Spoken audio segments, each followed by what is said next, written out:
बिस्मिल्लाहिर्रहमानिर्रहीम। अस्सलाम वालेकुम वरहमतुल्लाह। दोस्तों, मेरा नाम वारिस महमूद है। नौजवानों के बहुत ज़्यादा मसाइल हैं।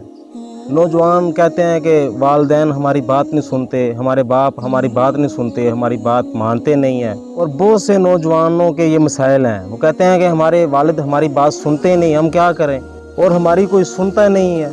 और नौजवानों को तो हमने समझा दिया कि आपने ऐसे अपनी बात को अपने वालिदैन के साथ शेयर करना है, सुनाना है। आपके वालिद आपकी कैसे बात सुनेंगे, वो क्या तरीक़ेकार है कि जिससे आपके वालिद आपकी बात सुन लेंगे।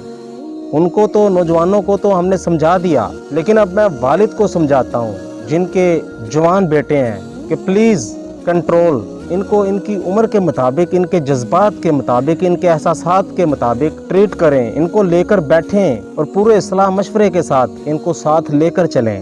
हाँ, जहाँ वालिदैन को सख्ती की इजाज़त है, नो डाउट वहाँ सख्ती करें, मगर क्या हर जगह पर सख्ती की इजाज़त है? और सख्ती क्या पहली स्टेज है? और ऐसे क्या औलाद आपके करीब आएगी?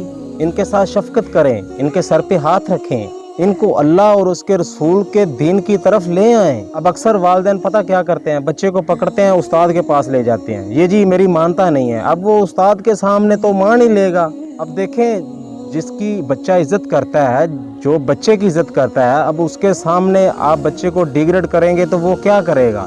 वो ऐसा ही करेगा। अल्लाह ताला हमें सही समझने की तौफीक अता फरमाए। और हमारे नौजवान जो हमारा टैलेंट है, इनको मस्जिद की तरफ, नेकी की तरफ लाने के लिए हमें कोशिश करनी चाहिए।